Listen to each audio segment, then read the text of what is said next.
Assalomu alaykum do'stlar. Bugun 906, 907, 908, 909, 927 pultlarni ulash sxemasini ko'rib chiqamiz.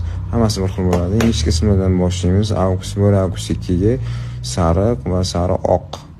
Bagaj knopkaga qora sim, generatorga sariq qora chiziqli sim, eshik knopkaga qizil qora, akkumulyatorga qizil, zamokga yashil, statorga sariq, zamok 1 ga oq, zamok 2 ga bitta knopka, yashil oq va sariq oq chiziqli simlar plusga, yashil va sariq landing center zamokka, yashil qora va sariq qora chiziqli sim minusga, qora qalin sim kuzuk minusga, ikkita fiolet 2 yon pоворотga, qora qalinroq sim bagaj center zamogiga,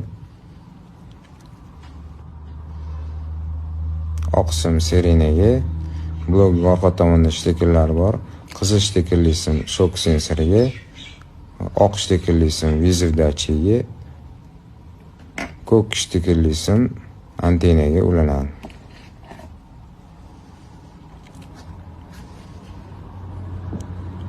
Ishlab ko'ramiz. Ochyapti. Bagaj. Sog' bo'lasizlar, salomat bo'lasiz.